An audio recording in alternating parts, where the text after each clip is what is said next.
రాముడికి ప్రియం చేయాలని, నీకు హితమాచరించాలని నేను నిన్ను తీసుకెళ్తానన్నది నిజం. నేను ఆ విధంగా పలికాను.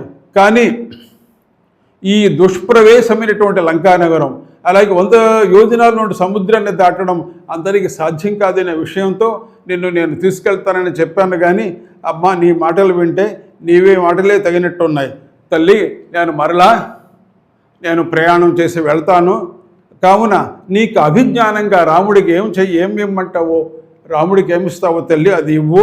ఆ యొక్క అభిజ్ఞానం నేను తీసుకొని నిన్ను చూసినట్లుగా శ్రీరాముడికి చెప్పగలను అని ఆయన కోరాడు.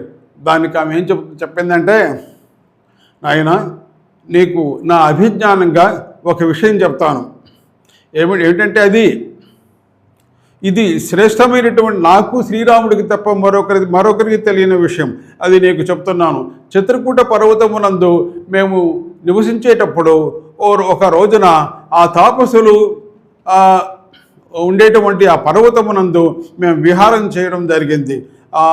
ఆ యొక్క నానా రకాలైనటువంటి వృక్షాలతోటి పుష్ప ఫలభరితం అనేటువంటి ఆ వృక్షాల దగ్గర ఆ యొక్క కొండ కోనల్లో మేము చాలాసేపు తిరిగాం.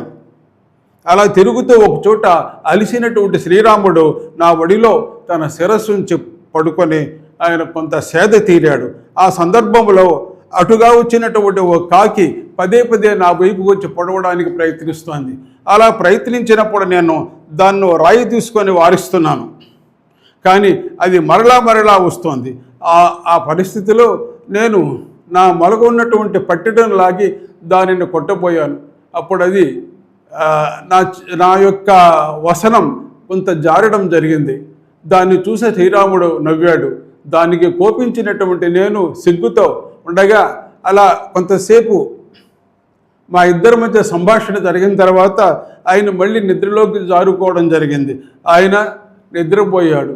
అలా నిద్రపోయిన తర్వాత కూడా ఈ కాకి మరెవరో కాదు, దేవేంద్రుడికి పుత్రుడైనటువంటి ఒక అసురుడు, కాకాసురుడు. అది మరలా రావడం, నా వక్షస్థలం గాయం చేయడం అలా జరుగుతూనే ఉంది. దాన్ని నేను రాయితోనో దేనితోనో తోలుతున్నాను, కానీ అది లెక్క చేయకుండా మరలా వచ్చి నా వక్షస్థలం మీద పొడుస్తూనే ఉంది. అలా గాయమైన నా వక్షస్థలం నుంచి జారిన రక్తపు చుక్కలు శ్రీరామచంద్రుడికి తగలడము, ఆయన నిద్ర మేల్కొని ఈ పరిస్థితి చూడడము, ఒక్కసారి ఎవడు నా భార్యకు అప్రియము చేసినవాడు, హాని చేసినవాడు, 5 ముఖాల సర్పంతో ఎవడాడుకుంటున్నాడని కోపంతో ఆయన చూడగా కాకి కనపడింది. ఆయన దాన్ని చూసి మహాకోపంతో ఆయన ఇలా అన్నాడు, కేనతే నాగనాసోరు విక్షితం వై స్థానాంతరం కక్రీడితి సరోషేణ పంచపుత్రేణ భోగిన వీక్షమాణ తథస్థం వై వాయుసం సమవీక్షత. ఎవడు ఓ సీత, నీ యొక్క వక్షస్థలమునందు గాయపరిచిన వాడెవడు, 5 ముఖాలు కలిగిన సర్పముతో ఆడుకుంటున్నాడని కోపంతో పలుకుతూ ఆయన ఆ కాకిని చూశాడు. ఈ కాకి ఈ దేవేంద్రుడి యొక్క పుత్రుడే. అది ఇలా వచ్చింది. దాన్ని చూసి ఆయన ఒక్కసారిగా కోపంతో ఎర్రబారిన కన్నులతో మహాబాహువు గొప్ప బలవంతుడైన శ్రీరామచంద్రుడు ఒక దర్భను తన చేతికి తీసుకొని ఆ దర్భయందు బ్రహ్మాస్త్రాన్ని మంత్రించి దాని మీద వదిలాడు. అలా ఆ దర్భ ఆ కాకిని తరుముకుంటూ వెంటబడింది. ఆ కాకి తనకు రక్షణ కోసం 3 లోకాలు తిరిగింది. తన తండ్రి అయినటువంటి దేవేంద్రుడి దగ్గరికి వెళ్ళి అది రక్షణ పొందలేకపోయింది. అలా 3 లోకాలు తిరిగి ఎక్కడా దానికి రక్షణ దొరక్క మళ్ళీ శ్రీరాముడి దగ్గరికి వచ్చి శరణు కోరింది. శ్రీరాముడిని శరణు కోరతానే దాని తండ్రి కూడా దాన్ని ఏమి కాపాడలేకపోయాడు కాబట్టి రాముడిని శరణు కోరింది. అలా తన కాళ్ళ మీద పడినటువంటి కాకినది చూసి మోఘమస్త్రం నశక్యం తు బ్రాహ్మం కర్తుం తదుచ్యతాం తతస్థస్యాక్షి కాకస్య హెనస్తిస్మ సదక్షిణం. అలా నా బాణం వ్యర్థం కాకూడదు అనే ఉద్దేశంతో ఆ కాకి చెప్పినట్లుగా దాని యొక్క ఒక కుడి కన్నును మాత్రం తొలగించి దాన్ని పంపేశాడు. అలా దయార్ద్ర హృదయుడు శ్రీరామచంద్రుడు తనకు అపకారం చేసినటువంటి కాకి యొక్క ప్రాణాలను కూడా కాపాడి దాన్ని కుడికన్నును మాత్రం తొలగించి ఆ బాణానికి దాన్ని లక్ష్యం చేసి దాన్ని వదిలిపెట్టాలి. అలా అది బ్రతుకు జీవుడా అనుకుంటూ ఆ కాకి వెళ్ళిపోయింది. అలా నా కోసం కాకి మీద కూడా బ్రహ్మాస్త్రం వదిలిన శ్రీరామచంద్రుడు నన్నెందుకు ఉపేక్ష చేస్తున్నాడు, నన్నెందుకు కాపాడడానికి సిద్ధం కావడం లేదు అని ఆమె బాధపడింది, శోకించింది. నేను ఇలా శ్రీరాముడంతటి పరాక్రమశాలి నాకు భర్త అయినప్పటికీ కూడా నేను ఈ విధమైనటువంటి అపారమైనటువంటి దుఃఖంలో పడిపోతున్నాను అని బాడింది. అలాంటి వీరుణ్ణి గొప్పవాడిని భర్తగా పొందిన కూడా నేను ఈ రాక్షసుల చెరలో మగ్గుతున్నానని బాధపడింది. నాగులు కానీ, గంధర్వులు కానీ, రాక్షసులు కానీ, మరుద్గణాలు కానీ రాముడి ఎదుట శక్తిలో, పరాక్రమంలో, ధనుర్విద్యలో ఎవరూ కూడా సాటి లేరు. అట్లాంటి శ్రీరామచంద్రుడు తన సోదరుణ్ణి తోడుగా తీసుకొని వస్తే ఆయన్ని ఎదుర్కొనగలవారు ఎవరూ లేరు. ఆ పురుష వ్యాఘ్రాలు వాయువు ఇంద్రులతో సమానులు. సో దేవతలకు కూడా వారిని ఎదుర్కోవడం సాధ్యం కాదు. అలాంటి వారు ఎందుకు వచ్చి నన్ను వెంటనే కాపాడడం లేదు అని ఆమె శోకించింది.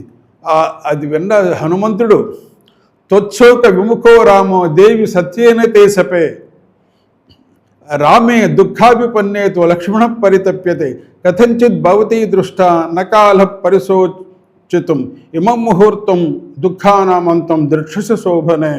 అమ్మ, ఎప్పుడు రాముడు నీ శోకంతో బాధపడుతున్నాడు, నిన్నే తడుచుకుంటూ ఉన్నాడు.